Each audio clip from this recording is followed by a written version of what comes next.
आज की हमारी सेक्स एडुकेशन शुरू होती है और हम लोग एडम को उसकी दत्त खपड़ी गर्लफ्रेंड एमी के साथ देख पाते हैं, जो अपने माता पिता से अनजान बेड पर इसके साथ ढिचुक ढिचुक कर रही होती है। काफी देर तक एडम के साथ वॉलीबॉल खेलने के बाद एमी चिल्लाते हुए कहती है, मेरा फव्वारा बस निकलने वाला है, तुम कब थकोगे? जिस पर एडम कहता है, मेरा भी बस होने वाला है। इतना कहने के बाद वह थकने की एक्टिंग करता है। एडम के द्वारा थकने का नाटक करते देख एमी इसे अपने कवर को दिखाने को कहती है, जिसके बाद हम व्यूअर समेत एमी को पता चलता है ये भाई साहब तो अपने नारियल का तेल निकालबे नहीं किए हैं। यानी एडम का कवर खाली था। दरअसल फ्रेंड्स, एडम को सेक्सुअल प्रॉब्लम थी, जिसकी वजह से वह कभी भी अपने स्पर्म को एजैकुएट नहीं कर पाता था। दूसरे शब्दों में कहें तो फ्रेंड्स, वो कभी भी फिजिकली इंटीमेट होने के बाद थक नहीं पाता था। खाली कवर को देखकर एमी थोड़ा गुस्साती है और ये सीन यहीं पर कट हो जाता है। अब सीन शिफ्ट होता है अगले दिन, जहां हम ओटिस को उसके घर पर देख पाते हैं। ओटिस एक सीधा साधा लड़का होता है जिसकी माँ सेक्स थेरेपिस्ट होती है, यानी वह सेक्स के प्रॉब्लम को सॉल्व करने वाली डॉक्टर होती है। अक्सर ओटिस के घर पर इसकी माँ से इलाज करवाने के लिए बहुत सारे कपल आते थे। चूंकि ओटिस की माँ अपने घर पर ही मरीजों का अपॉइंटमेंट लेती थी, इसीलिए ओटिस की माँ फिजिकल रिलेशन वाली कुछ पेंटिंग और कुछ सेक्स टॉयज को यहीं पर रखती थी। कभी कभी ओटिस माँ और पेशेंट के बीच में हो रहे कन्वर्सेशन को सुन लेता था, जिस वजह से ओटिस भी सेक्सुअल प्रॉब्लम को सॉल्व करने में उस्ताद बन गया था। ओटिस का अभी अभी हाई स्कूल में एडमिशन हुआ था और वह एरिक नाम के गे लड़के के साथ स्कूल जाया करता था। ओटिस की बचपन की क्रश मीव थी, जो इसी के साथ स्कूल में पढ़ा तो करती थी, पर इसे कभी भी भाव नहीं देती थी। हमेशा की तरह आज भी ओटिस अपने दोस्त एरिक के साथ स्कूल जाता है, जहां वह अपनी बचपन की नैनसुख रानी मीव को प्यार की निगाहों से देखता है। पर मीव अपनी मिडिल फिंगर यानी बीच की उंगली इसे दिखाकर इसके जज्बातों को उंगली कर देती है। मीव के द्वारा ऐसा करने की वजह से इसे वापस से पढ़ाई में ध्यान लगाना पड़ता है। आगे इसी के क्लास में एडम आता है, जो आकर ओटिस की बगल वाली चेयर पर बैठ जाता है। जहां तक बात की जाए एडम की, तो सेक्सुअल प्रॉब्लम होने के बावजूद यह स्कूल का सबसे टेढ़ा लड़का था, जो हर समय एरिक को तंग किया करता था। इस स्कूल के प्रिंसिपल का बेटा होने के बावजूद भी एडम पढ़ने में बिल्कुल काली भैंस के समान था। खैर, आगे टीचर क्लास के सारे बच्चों को शेक्सपियर की नोवेल और उसकी बायोग्राफी को लेकर एक असाइनमेंट देती है और बगल वाली चेयर पर बैठे लड़के को एक दूसरे का प्रोजेक्ट पार्टनर बनाती है। चूंकि यहाँ पर एडम ओटिस के बगल में बैठा हुआ था, इसीलिए रूल के अनुसार ओटिस को एडम के साथ असाइनमेंट पूरा करना था। इसीलिए यहाँ पर ओटिस एडम को साथ में लाइब्रेरी में रुककर असाइनमेंट कंप्लीट करने को कहता है, जिस पर यह राजी नहीं होता और शाम में ओटिस के घर पर आकर असाइनमेंट कंप्लीट करने को कहता है। चूंकि एडम से स्कूल के सभी बच्चे डरते थे, इसीलिए ओटिस न चाहते हुए एडम को घर पर शाम के 6 बजे बुलाने के लिए रेडी हो जाता है। लंच के समय ओटिस अपने क्लास से निकलकर बाहर आ रहा होता है कि तभी यह मीव से जा टकराता है। चूंकि मीव ओटिस की क्रश होती है, इसीलिए यहाँ पर ओटिस मीव को इम्प्रेस करने की कोशिश करता हुआ इसे सॉरी बोलता है, पर मीव पड़ोस में आए हुए कचरे वाले की तरह इसकी बातों को इग्नोर कर देती है। यहीं पर कुछ क्षण बाद स्कूल का हेड बॉय जैक्सन आता है, जो ओटिस के यहाँ से चले जाने के बाद एक पेज पर कुछ लिखकर देता है। जब मीव पेज खोलकर देखती है तो उसमें वह यानी जैक्सन इसे स्कूल के बाद मिलने के लिए बुला रहा होता है। आगे मीव क्लास से निकलकर स्कूल के बंद पड़े बाथरूम में एमी से मिलती है और कार्ड खेलते हुए कुछ समय साथ गुजारती है। यहाँ पर बातों ही बातों में एमी मीव को एडम की बीमारी के बारे में बताती है। अब कहानी आती है शाम के 6 बजे। चूंकि एडम ओटिस के घर पर आने वाला होता है, इसीलिए ओटिस एडम के घर पर आने से पहले अपने घर में पड़े हुए सारे पेलम पेल वाले पेंटिंग और पेलम पेल वाली औजार को छुपा रहा होता है कि तभी इसके दरवाजे पर एडम आ जाता है, जिसके बाद ये दोनों मिलकर साथ में असाइनमेंट कंप्लीट करना शुरू करते हैं। कुछ समय बाद एडम को मूत्रवास लगती है और वह अपने मूत्र को विसर्जित करने के लिए ओटिस के वॉशरूम में जाता है, जहां इसे कई पेलम पेल वाली पेंटिंग दिखाई पड़ती है और कुछ पेलम पेल वाले औजार मिलते हैं, जिसके साथ वह खेलने लगता है। इसी क्रम में दरवाजे पर ओटिस की माँ आ जाती है, जिसके बाद एडम ओटिस की माँ के साथ काफी देर तक बातें करता है और असाइनमेंट कंप्लीट करता हुआ अपने घर को लौटने लगता है। चूंकि हेड बॉय जैक्सन ने मीव को स्कूल के बाद मिलने के लिए बुलाया था, इसीलिए अगले सीन में हम लोग इन दोनों को डांसिंग कार में देख पाते हैं, जहां ये दोनों थोड़ी बहुत बातचीत करने के बाद अपनी जवानी के मजे लूट रहे होते हैं। अरे सीधे भाषा में बोले तो पेलम पेलाई कर रहे होते हैं भाई।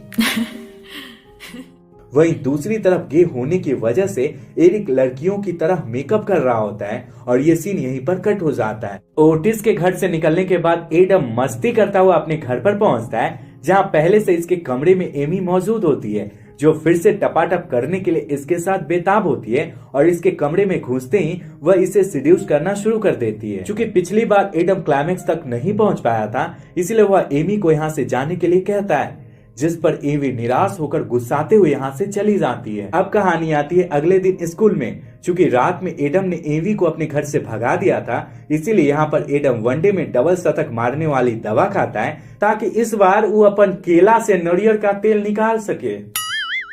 आगे एडम एवी को मैसेज कर उसे 15 मिनट में मिलने को कहता है। अब सीन शिफ्ट होता है स्कूल में, जहां इस बार मीव और ओटिस एक साथ में बैठे हुए होते हैं और टीचर बायोलॉजी पढ़ा रहे होते हैं। यहाँ पर ओटिस और मीव मिलकर शांति से पढ़ाई कर रहे होते हैं कि तभी सारे लड़कों के मोबाइल पर एक वीडियो मैसेज आता है, जिस मैसेज को देखकर सभी हंसने लगते हैं। आगे कोई क्लासमेट मोबाइल वाले वीडियो को क्लास में लगे टीवी पर प्ले कर देता है। जब ओटिस टीवी देखता है तो उसमें ओटिस की माँ होती है, जो वीडियो में इरेक्शन के बारे में बता रही होती है। वीडियो को देखकर सारे बच्चे और ज्यादा हंसने लगते हैं और इसका मजाक उड़ाने लगते हैं। अपने क्लासमेट के बिहेवियर को देखकर ओटिस को बहुत ज्यादा बुरा लगता है और वह दौड़ता हुआ क्लास से बाहर भाग जाता है। बगल वाली सीट पर मीव के होने की वजह से टीचर ओटिस का केयर करने के लिए मीव को बाहर भेजते हैं, जहां ओटिस जमीन पर बैठा हुआ होता है। यहाँ पर मीव आकर काफी देर तक ओटिस से बात करती है। ये दोनों यहाँ पर बात कर रहे होते हैं कि तभी इन दोनों को बैकग्राउंड में किसी के कराहने की आवाज सुनाई पड़ती है। आगे ये दोनों आवाज को फॉलो करते हुए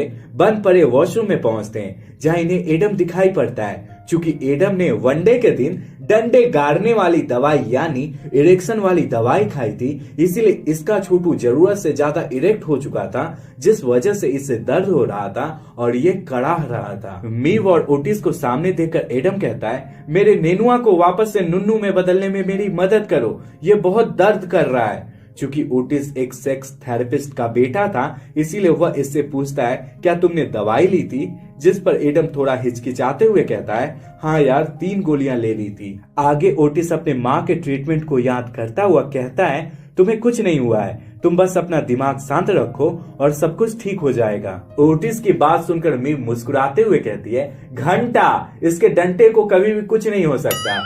एवी बता रही थी ये कभी नहीं थकता और इसे सेक्स डिजीज है। मीव की बात सुनकर एडम निराश होकर कहता है, हाँ ये बात सच है, मैं कभी भी क्लाइमेक्स तक नहीं पहुंच पाता, मैं चीजों से डरता हूँ। क्लास में सब लोग कहते हैं मेरे पास नुन्नू नहीं नेनुआ है, और ये बात एवी को भी पता है। सब क्या सोचेंगे अगर मैं जल्दी थक जाऊंगा तो? सब मेरे बारे में सोचेंगे मेरे नेनुए में दम ही नहीं है। मैं इसी बात से बहुत ज्यादा डरा हुआ हूँ और मैं कभी भी नहीं थक पाता और ना ही मैं कभी भी अपने प्राइवेट टाइम को एंजॉय कर पाता हूँ। एडम की बात सुनकर ओटिस इसे शांत रहने को कहता है और फिर काफी देर तक इसे समझाता हुआ कहता है, तुम लोगों के बारे में बहुत ज्यादा सोचते हो, मत सोचो, लोगों का काम है बस बातें बनाना। मैं जानता हूँ तुमने ही स्कूल में मेरी माँ की थेरेपी वाली वीडियो वायरल की है और इसके लिए मैं तुम्हें माफ कर रहा हूँ। अगर तुम लोगों के बारे में सोचना बंद कर दोगे तो सारी चीजें सही हो जाएगी और तुम एवी के साथ वाले प्राइवेट टाइम को भी एंजॉय कर पाओगे।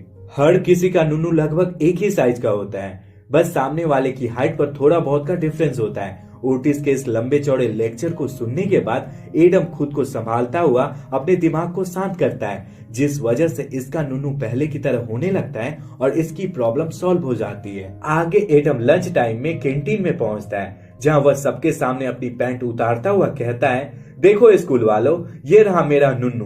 तुम लोग समझते थे मेरे पास नेनुआ है, पर मेरा भी नुन्नू तुम लोगों की तरह नॉर्मल साइज का है। सो तुम लोग कल से इस बारे में स्कूल में बात नहीं करोगे। इतना कहने के बाद एडम यहाँ से चला जाता है और एवी को अपने पास बुलाकर इसके साथ फिजिकली इंटीमेट होता है, जहां वह अपने फिजिकल रिलेशन को एंजॉय करता है और क्लाइमेक्स तक पहुंचकर अपने क्लाइमेक्स को भी फील करता है। चूंकि एडम ने सभी लोगों के सामने अपनी पैंट उतारी थी, इसीलिए फिजिकली सेटिस्फाई होने के बाद एवी इससे ब्रेकअप कर लेती है और मीव के पास आकर एडम के साथ फिजिकली इंटीमेट होने और इसके केले से नारियल का तेल निकलने वाली बात मीव को बताती है, जिस पर मीव काफी खुश होती हुई कहती है, इसका मतलब तो ये है कि ओटिस की एडवाइस काम कर गई। आगे मीव स्कूल की छुट्टी के बाद ओटिस से मिलती है, जहाँ नॉर्मल टॉक करने के बाद मीव कहती है, पता है ओटिस, स्कूल में सभी को सेक्स से जुड़ी कुछ न कुछ प्रॉब्लम है।